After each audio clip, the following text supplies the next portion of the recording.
Since we know that IAC square plus IDC square is equal to IRMS square, divide both the sides by IDC square, we get IAC square by IDC square plus 1, IRMS square by IDC square.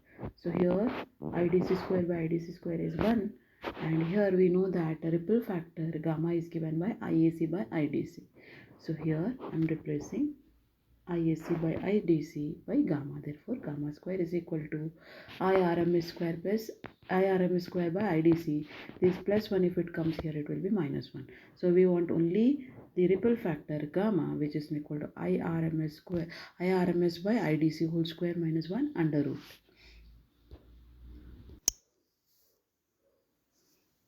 We know that IRMS of a full wave rectifier is given by Im by root 2. So Im by root 2 whole square, and IDC of a full wave rectifier given by 2 Im by pi. Therefore 2 Im by pi whole square. Simplify this one. Im square get cancelled. You will have pi square by 8 minus 1, which is nothing but pi square minus 8 by 8, which is nothing but 0.48.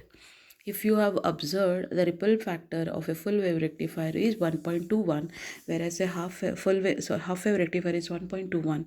For a full wave rectifier, it is 0.48. What is the ripple factor? Ripple wave factor is the unwanted AC present in the output waveform. Therefore, unwanted signal B is being reduced. Therefore, the performance of a full wave rectifier is better than the half wave rectifier.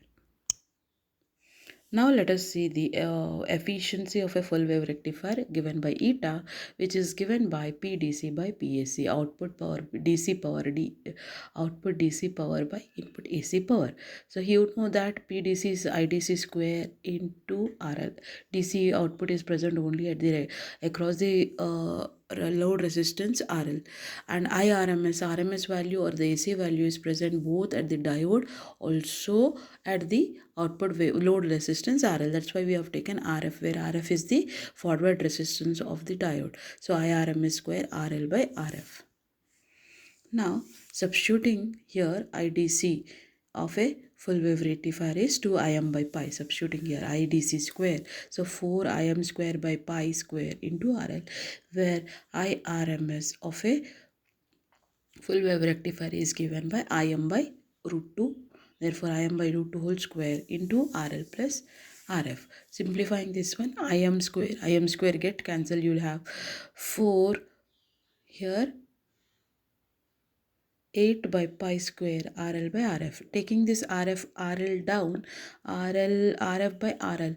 If the diode is ideal, forward resistance will assume 0, then the eta value will be 0.815. In percentage, it will be 8105%. Therefore, half wave rectifier efficiency was 40%, whereas a full wave rectifier it is 81%. So almost double whatever the efficiency of half wave compared to that one, it is double. Now let us compare some properties of half wave rectifier and a full wave. IDC of a half wave rectifier is Im by pi, whereas IDC of a full wave IDC is Im by pi, IDC of a full wave 2 Im by pi, VDC is Vm by pi, and VDC is 2 Vm by pi, and VRMS V is Vm by 2, here V it is Vm by root 2, and here IRMS is Im by pi, here Im by root 2. Efficiency ripple factor is 1.21, it is 0.48. Efficiency is 40%, here it is 80%. Ripple voltage regulation is given by RL by RF into 100, here also it is given by RL by RF into 100.